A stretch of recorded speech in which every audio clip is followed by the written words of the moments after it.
बरेली की posh colony महानगर इन दिनों बदहाली के दौर से गुजर रही है। कहने को यह कॉलोनी सबसे बड़ी और पुरानी है, लेकिन यहाँ रहने वाले सुविधाओं के अभाव से जूझ रहे हैं। इसमें सबसे बड़ी लापरवाही वहाँ रहने वाले लोगों की निकलकर सामने आ रही है। जिस प्रधान के क्षेत्र में यह कॉलोनी आती है, उस प्रधान ने मेंटेनेंस चार्ज न मिलने की वजह से अपने हाथ खड़े कर दिए हैं और कॉलोनी में सुरक्षा गार्डों को हटा लिया। हालांकि कॉलोनी से अभी कूड़ा तो उठाया जा रहा है, लेकिन गिने चुने सफाई कर्मचारी आने से कॉलोनी में जगह जगह गंदगी का ढेर लगा हुआ है। यहाँ रहने वाले लोगों का कहना है कि सभी कॉलोनी वासियों में कई सारे ऐसे लोग हैं जो मेंटेनेंस के लिए रुपए नहीं दे रहे हैं, जिसकी वजह से बजट के अभाव में प्रधान ने गेट से सुरक्षा गार्डों को हटा दिया। जबकि इतनी पुरानी और पॉश कॉलोनी होने के बाद भी चारों ओर बाउंड्री वॉल न होने से आसपास के गांव वाले भी कॉलोनी से होकर गुजरते हैं। लोगों ने बताया कि आसपास के गांव वाले वहां से गाड़ियों का तेज रफ्तार लेकर गुजरते हैं, जिसकी वजह से कई बार बच्चे चोटिल तक हो चुके हैं। जबकि हादसे के डर के चलते कई लोगों ने अपने बच्चों का घरों से निकलना तक बंद कर दिया है। वहीं जर्जर सड़क के कारण भी लोग अक्सर गिरकर चोटिल हो जाते हैं। इसके अलावा चारों तरफ से खुली होने की वजह से कॉलोनी में कुत्तों के झुंड जमा रहते हैं। कई बार कुत्ते बच्चों और मॉर्निंग वॉक पर घूमने वालों को काट लेते हैं। नगर निगम में कॉलोनी न होने से नगर निगम की टीम ने आज तक वहां से कुत्तों को नहीं पकड़ा है। कॉलोनी वासियों का कहना है कि इस बार नगर निगम की होने वाली बोर्ड की बैठक में कॉलोनी को लेकर फैसला होगा। वो कई बार कॉलोनी को नगर निगम में किए जाने का मुद्दा उठाया गया है। इस मामले से कॉलोनी के लोग प्रभारी मंत्री तक को अवगत करा चुके हैं।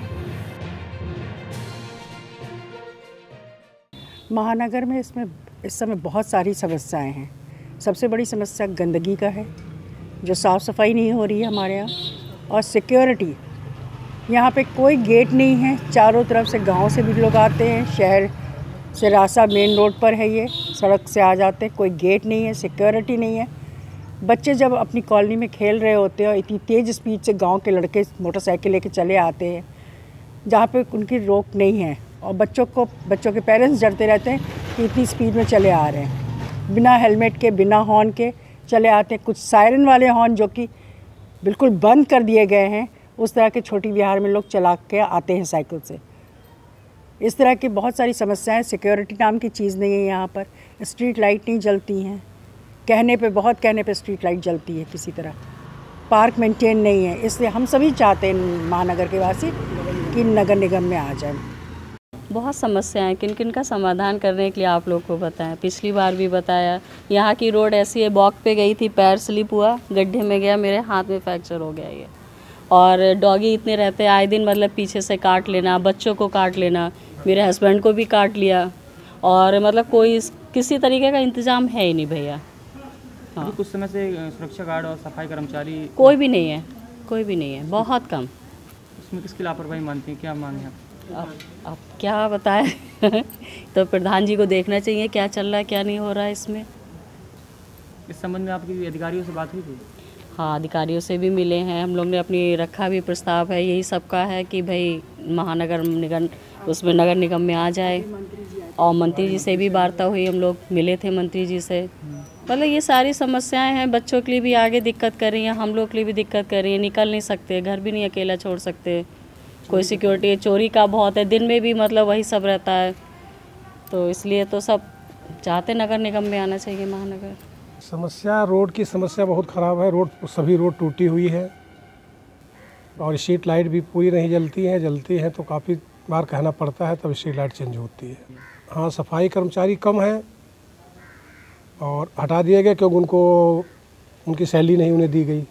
सैलरी ना मिलने की वजह से हटा दिए गए वो, और इसकी वजह से पूरे महानगर में जगह जगह कूड़े के ढेर लगे हुए हैं। समस्याओं का यहाँ जो रिहायशी सुविधाएं, मूलभूत सुविधाएं हैं, उनका सामना करना पड़ा। जैसे इसमें बाउंड्री नहीं है चारों तरफ, जिसमें जानवरों का आना जाना हमेशा लगा रहता है, उससे एक्सीडेंट्स भी होते हैं, बच्चों को भी मार देते हैं, गंदगी फैलाए रहते हैं। इन सब चीज़ों के लिए, चूँकि ये गाँव का क्षेत्र है, इसलिए वो प्रधान इस कॉलोनी का वो प्रधान मुखिया है। लेकिन कॉलोनी में रहने वालों को जब तक सहयोग नहीं मिलेगा, तब तक प्रधान अकेले क्या करेगा, ये बताइए। इसलिए जब तक इस कॉलोनी के रहने वाले लोग नहीं चाहेंगे, तब तक इस समस्या का समाधान नहीं हो पाएगा। भाई यहाँ पर कुछ लोग मेंटेनेंस नहीं दे रहे हैं, इसलिए व्यवस्था चल नहीं पा रही है। इसलिए प्रधान जी ने भी 31 तारीख तक की डेडलाइन दे दी है। 31 तारीख के बाद जो है आप लोग अपनी व्यवस्था खुद देखें। नहीं, महानगर को नगर निगम में लाने की प्रक्रिया तो चली रही है। अभी हम लोग जो है AK शर्मा जी जो है नगर विकास मंत्री जी से भी मिले थे। उन्होंने हमें आश्वासन दिया है कि 1 तारीख को बोर्ड की मीटिंग में आपका जो है प्रस्ताव रख दिया जाएगा। शहर में होने के साथ साथ हमारी यहाँ की कॉलोनी की व्यवस्था जिस तरीके से आशी रॉयल पार्क वगैरह चल रही है, वो नगर निगम में ना होती हुई भी सुविधाएं नगर निगम दे रहा है। इसी तरीके की व्यवस्था करने के लिए हमसे आश्वासन मिला है मेयर साहब का भी। ये महानगर कॉलोनी भैया बरेली की सबसे बड़ी पॉश कॉलोनी है। इतनी बड़ी कॉलोनी शायद बरेली में कोई नहीं होगी। इस कॉलोनी में बहुत ही अच्छे और सरकारी रिटायर ऑफिसर बहुत रहते हैं, फिर भी इस कॉलोनी में कोई सुविधा नहीं है, सफाई नहीं है। सफाई कर्मचारी सब छोड़ के जा रहे हैं, सुरक्षा गार्ड कोई नहीं है। मैं तो ये चाहता हूँ कि ये कॉलोनी नगर निगम में आ जाए और नगर निगम की सारी सुविधाएं इसे मिलनी चाहिए।